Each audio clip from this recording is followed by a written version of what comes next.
Many people are claiming of an existence of a secret organization called the Tarot Club.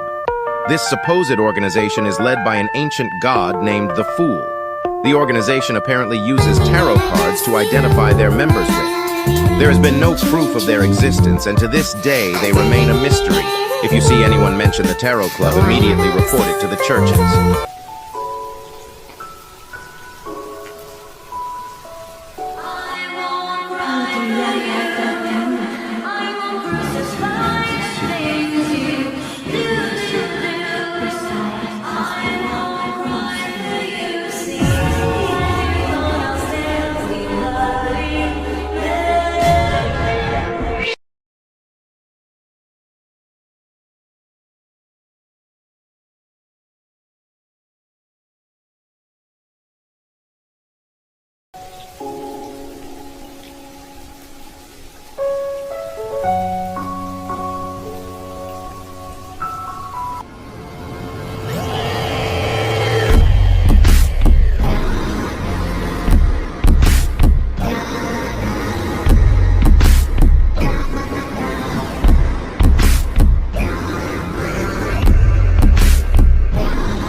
The fool that doesn't belong to this era. The mysterious ruler above the gray fog. The king of yellow and black, who wields good luck. Our Lord resides above both reality and the spirit world. His benevolence extends to heaven and the land. I wonder how I managed to end up in this place where I couldn't get away.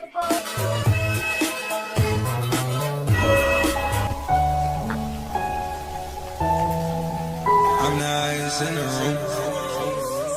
Hope I make it out of here, The founder of the Nightwatch, Archbishop Chalice, once said, "We are guardians, yet also a group of wretched souls eternally battling against dangers and madness."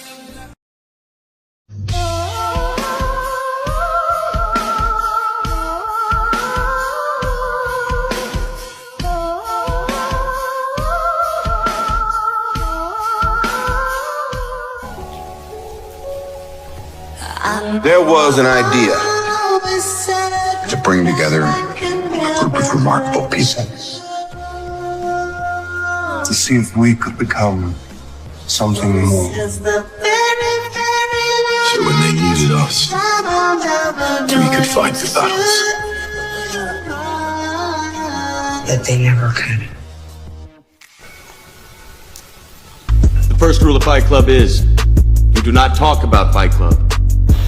Second rule of Fight Club is, you do not talk about Fight Club. Welcome to Fight Club.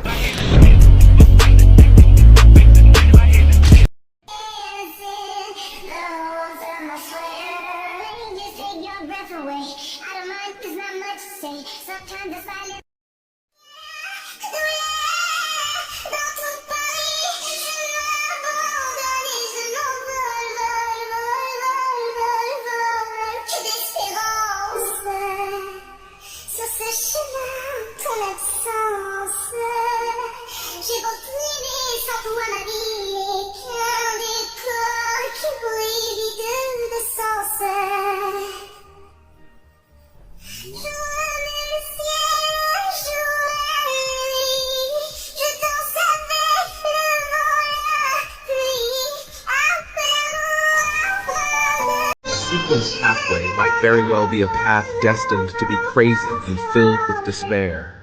And this is the only path for humans to obtain extraordinary strength. How laughable and ironic it is. We strive to save ourselves, only to better destroy ourselves.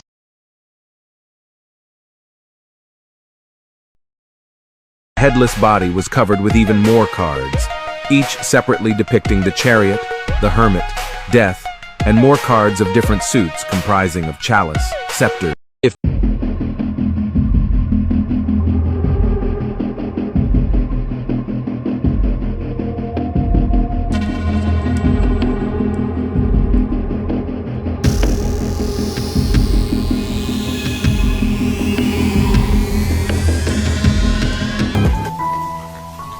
This was the crazy adventurer, Sefirah, who had a bounty of £50,000 from just a single country. The hunt was about to begin. Do what you do best. What's that? Hunt.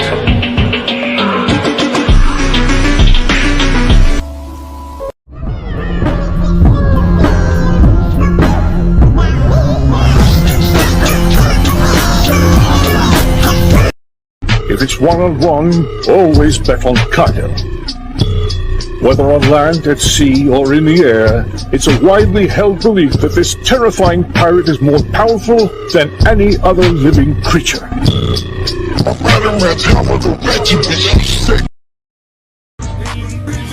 A hunter must hunt. I just love the smell.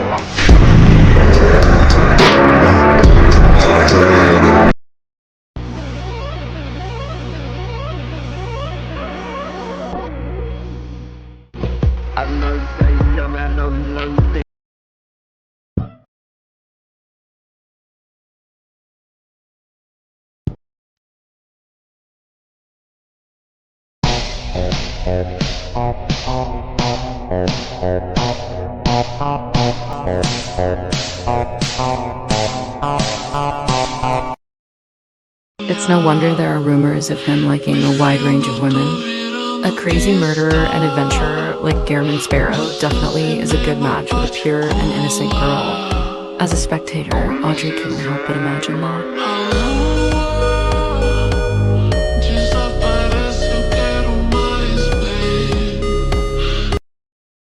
Why believe you? You never gave us nothing to believe in, cause you lied about religious views, you lied about your surgery, you lied about your accent and your past tense, all is perjury. You lied about your ghost riders, you lied about your crew members, they y'all pussy, you lied on them, I know they all got you in them. And when I'm back in Chicago, I feel it. Another version of me.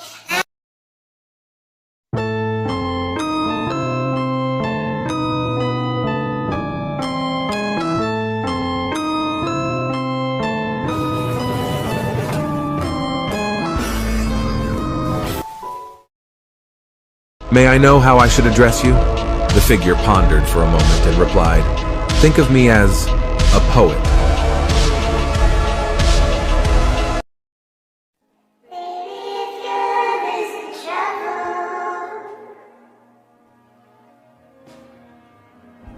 When you know, you know. When you know, you know. You kinda makes me laugh.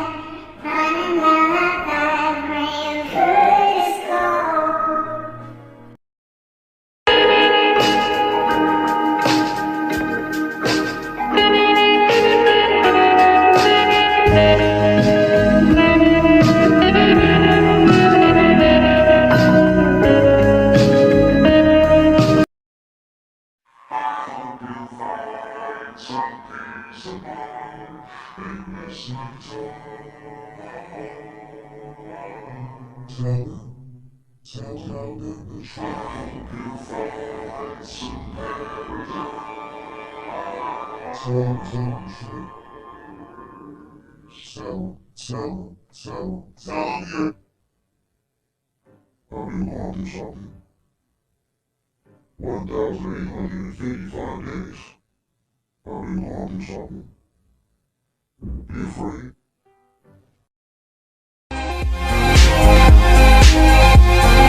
I've been confused as of late, yeah.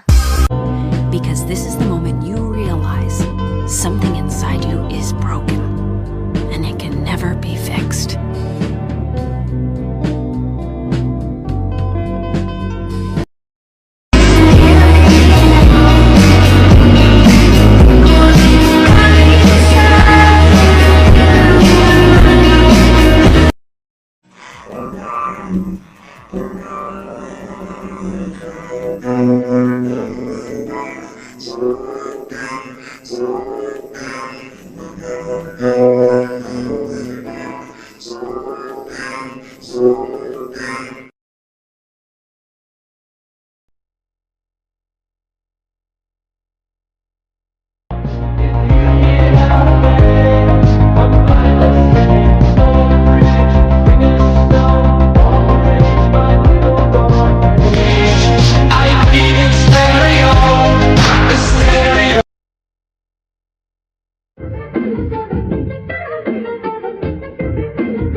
The Fool is an ancient entity more ancient than history, more ancient than the primeval gods and epochs. In the year 1359 of the fifth epoch, he awakened within the body of Klein, who had taken his own life after being driven mad by the cursed Antigonus's book. Seeking to return, the Fool enacted a ritual that led to the formation of the Tarot Club, with Miss Justice and Mr. Hanged Man as its founders. Upon returning to his divine kingdom, the Fool resurrected Klein as a price for awakening inside his body. After foiling the descent of an evil god, Klein was revived a second time by the Fool's powers, becoming his blessed. Now bearing the name Mr. World, he pursued vengeance against those behind the evil god's descent, all while following the Fool's enigmatic commands, bound to an ancient and unfathomable destiny.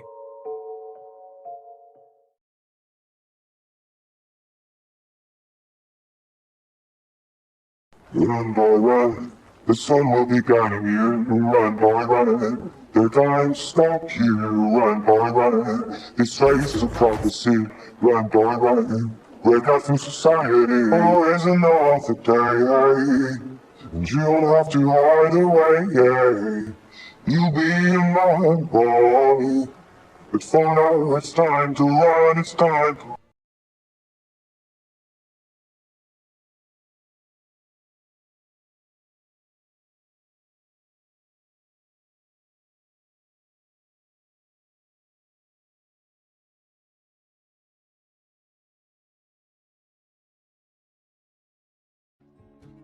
Experienced, Benson protected his sister and wallet before leaving the station with their suitcases while following the crowd.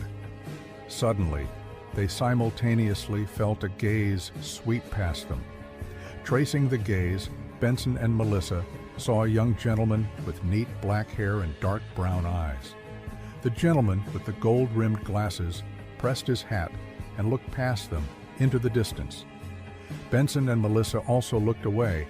Carrying his suitcase with an expressionless look, Klein walked past them with his body kept straight. He entered the departure station facing the mass of people pouring into the land of hope, people filled with wonderful hopes in their hearts. It was the best of times, it was the worst of times.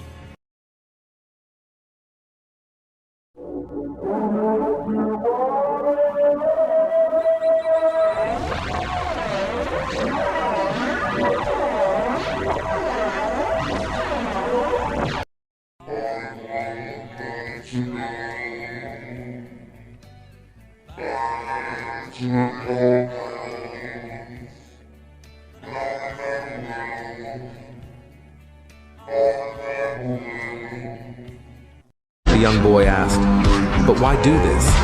Why go so far to protect everyone else?" Klein finally smiled, as if finally learning something that he thought he had learned long ago. We are guardians, but we are also a bunch of miserable wretches, fighting the threats and the madness. touch. Just myself. There are always things more important than oneself. When in line, and on top of all that shit, you always lying. On top of all that shit, I stood just fine.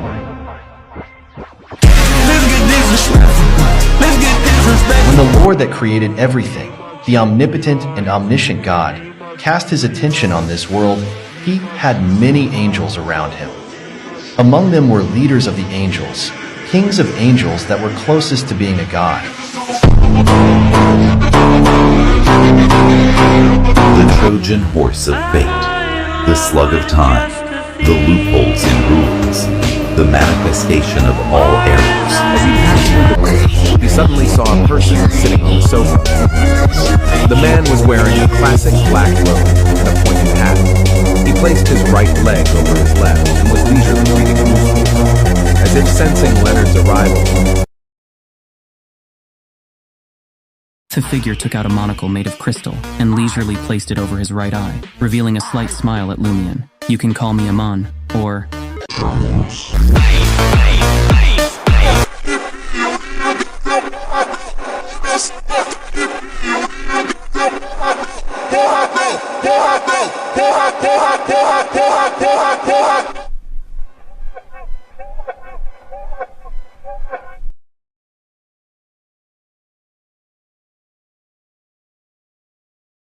Monsters who always tell lies. Lying monsters are a real nuisance. They are much more cunning than other monsters. He will follow you back. Then you'll discover that your parents will be making him their son. Your wife will view him as her husband. Your child will treat him as their father. Your friends, everyone you know, will treat him as you. You will be the unlucky one. You will lose all connection with the real world and slowly die. He can be anywhere and anyone. You can be a passerby on the streets, a bird on the roof, a stray dog on the road, a wretch in the slums, an insect in the wooden logs. You can also be the microbes in the air. You truly are powerful, cunning and terrifying, truly worthy of the title, God of Deceit. As Klein walked into the room exhausted, his body trembled and his gaze froze. Across from his sitting on a chair was the marionette he had lost. The figure slowly stood up, and while putting on a crystal monocle on his right eye said, "Don't randomly leave your marionettes around. They can be tracked." Your hand in my hand. I could never choose to love another. Brother,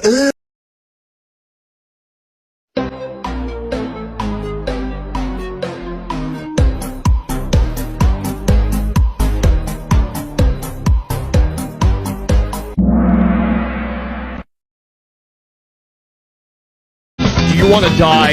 Yes, I do. Wait, what? See ya. Oh my god! Sonic! I was going easy on you. If I were serious, you would have been toast. Oh yeah? You're so scary. You really thought you could stop me?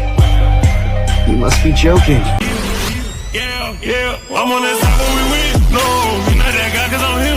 Yeah, how about everybody right at the last that they came with their team. I don't wanna hear none of that shit you say. I just can't let you go.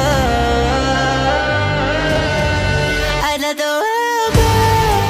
Let the world be free. This is how it always is.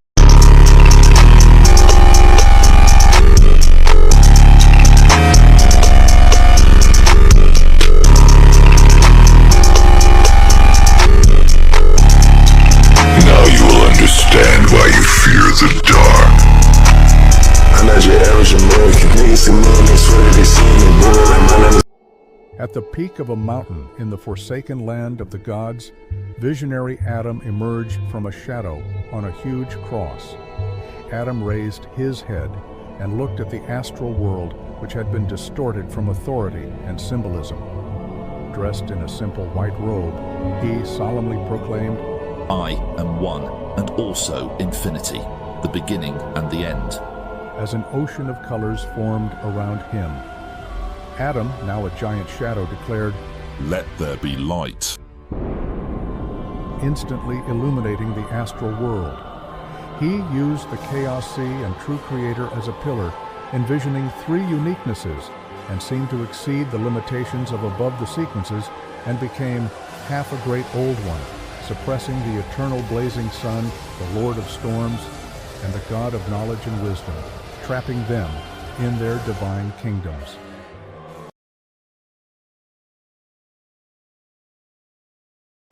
Meanwhile, the dual-sequence god Amon entered the astral world, expanding to a mountainous size as he tried to swallow Antigonus's palace, grafted there by the fool's authority, but was confronted by the Evernight goddess.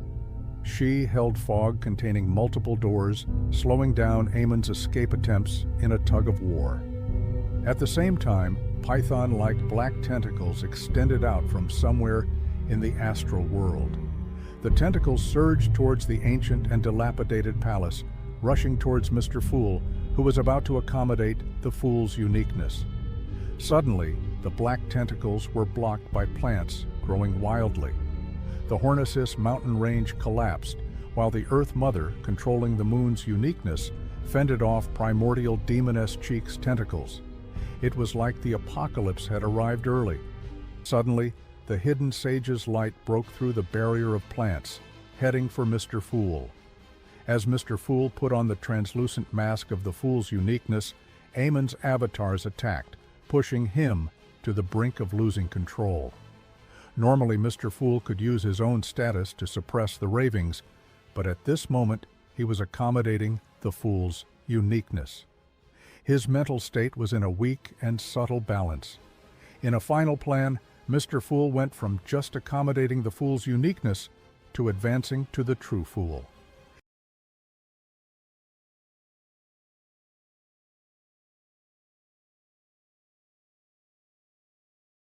In the next second, the Evernight goddess's body expanded, enveloping the whole space, instantly erasing Amon's true body, avatars, Earth Mother, Primordial Demoness, God of Steam and Machinery, Hidden Sage, and Antigonus, as though they were erased by an eraser.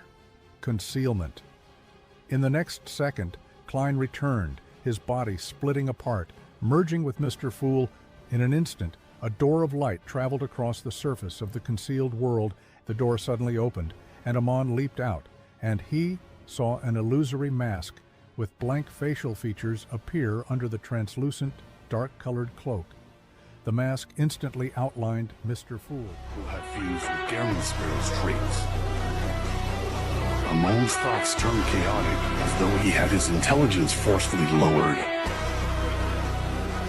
The Fool was born. In the astral world, the beings concealed by the Evernight goddess broke free, appearing dazed and uncertain, including Amon's actual body. The Evernight goddess paused mid-air, uncertain, instinctively protecting herself and leaving.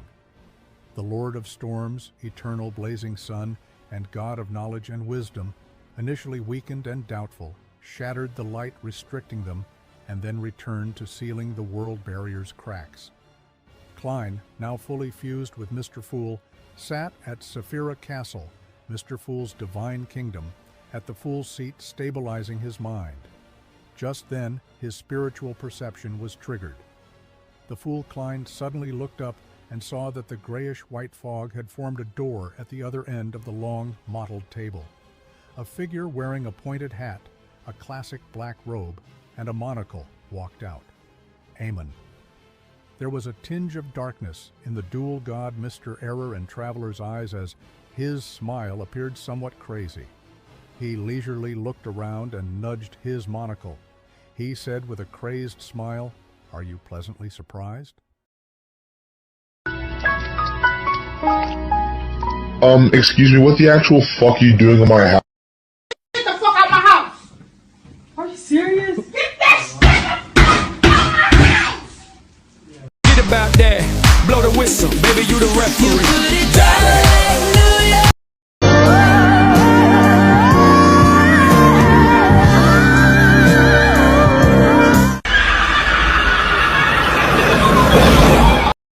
When a massive star runs out of fuel, the force of gravity causes it to collapse on itself and explode. The star's remains are fired across the galaxy at a speed of 40,000 kilometers per second. Entire galaxies are outshined by the death of one star, a supernova. When you cry, it seems like once again you had to breathe me with good Instinct! You took the initiative to throw out the price of becoming half crazy to, on the one hand, make me think of countermeasures in this direction so as to lay a deadly trap in key areas. And on the other hand, you also wanted to divert attention and use this opportunity to conceal other problems. You're not half mad at all. Amon quietly listened to Klein's words. Rather abnormally, he didn't interrupt, nor did he attempt to attack. Only when Klein was done did he say with an odd expression, "You're crazy." Upon hearing Amon's, "You're crazy," Klein raised his head and laughed out loud. "I just gave up, according to your arrangements. It's just that it's more complete than you think." Does this mean that you value your life more than I imagined? You do like thrills and seek it for pleasure, but to do so regardless of the price is just an image you portray. How can a real god of deceit wager a bet with himself at stake? Of course, this is just my own guess. Perhaps it's wrong. Anyway, do you want to take the bet? Amon stroked the crystal monocle and made a tisk like Medici. "You're really crazy," Klein replied with a smile. "In the eyes of others, this is indeed insane. To me, it's just a choice." Amon slowly took a deep breath and said with a smile, "The Lord of the mysteries in you is about to truly awaken." The crazy ravings and roars continued to echo in Klein's ears, tearing through his mind, letting him know that this was going to be his future.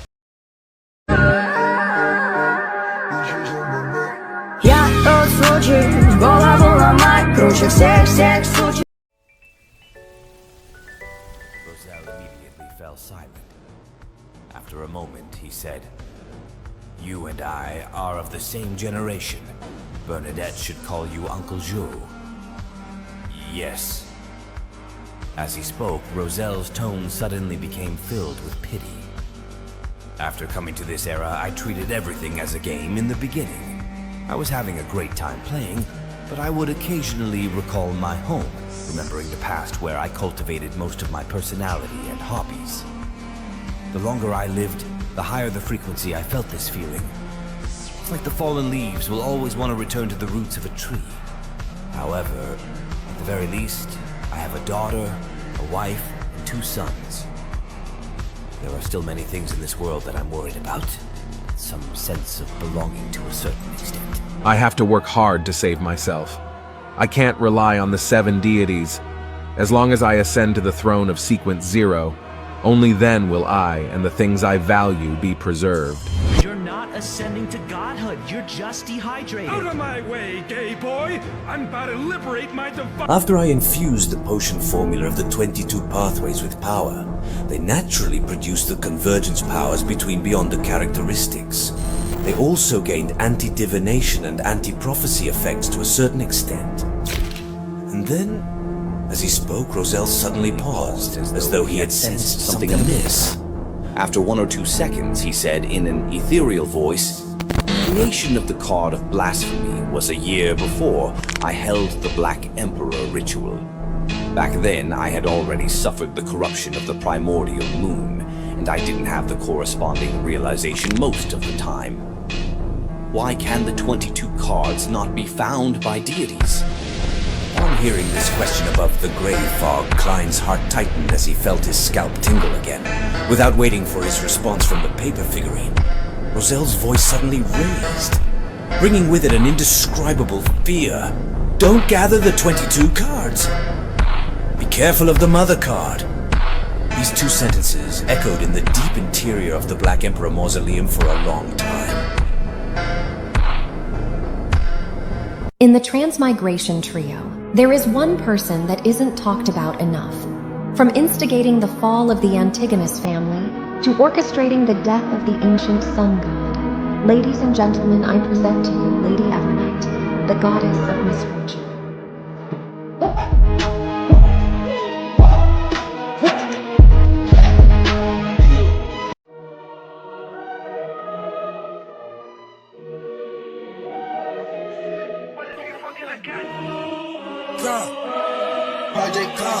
Klein, we're ready. Hey, Rose, did you make this contract? Damn, I gotta relax. New Ivy got put in my cash. Like it's a body if I can get the crash. Fuck.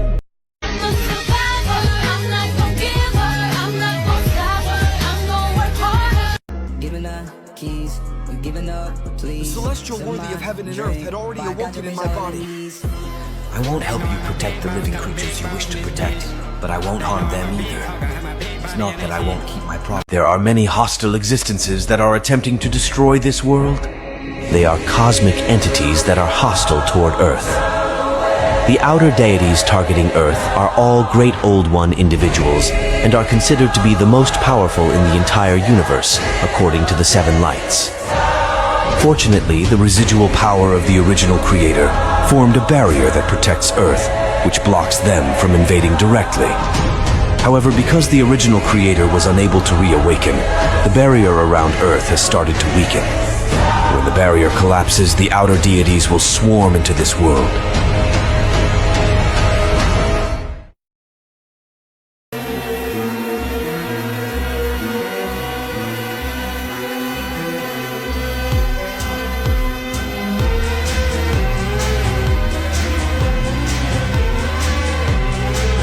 From the smoldering ashes of the Age of Chaos rose the Celestial Worthy, a being forged in the crucible of conflict.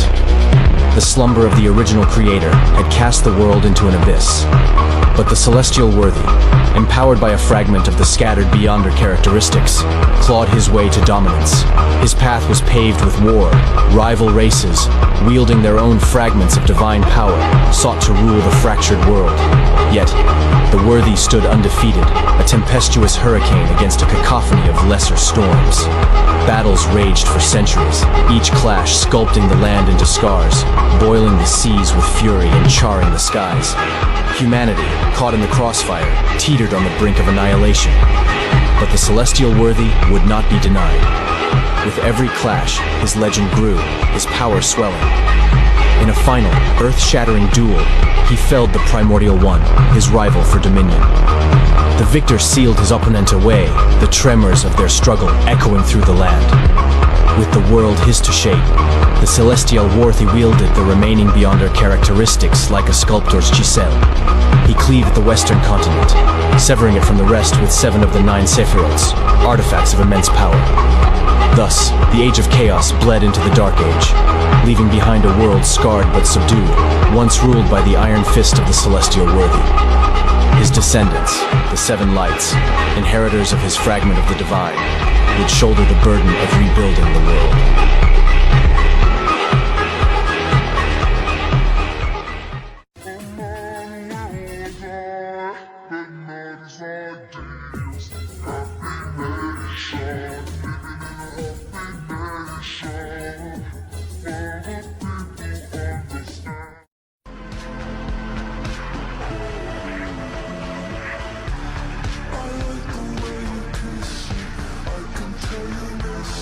All the things that we thought we were losing, I'm a ghost and you know this.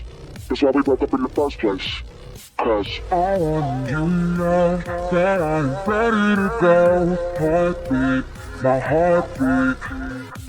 I want you to know whenever you are around. Can't speak, I can't speak. You've got to do something and fast or he's gonna kill your men. You can't keep anyone safe, can you?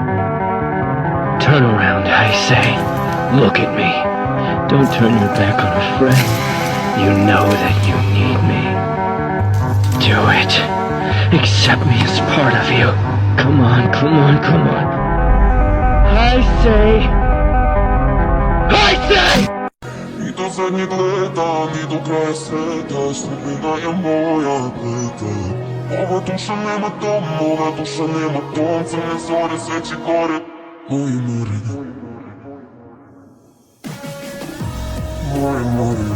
moje more, moje more, moje more, moje more. This world needs a savior. He will struggle with disasters. He will fight with curses. Eventually, he will make sacrifices.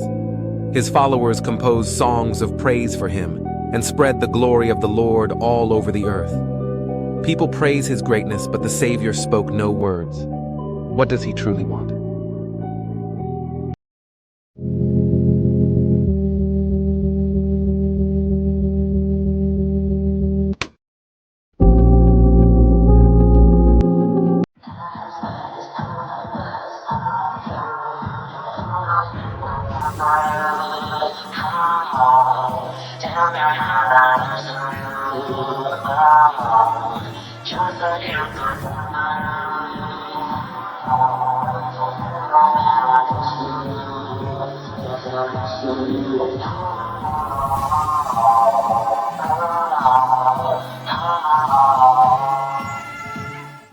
Même dans un sommeil éternel, j'étais censé t'aimer, mais j'ai vu l'inverse. J'ai cligné des yeux, tu n'étais plus la même. Est-ce que je t'aime? Je sais pas si je t'aime. Est-ce que tu m'aimes? Je sais pas si je t'aime. Suddenly, everywhere around them, as far as eyes could reach, the ground was covered in a faint gray fog.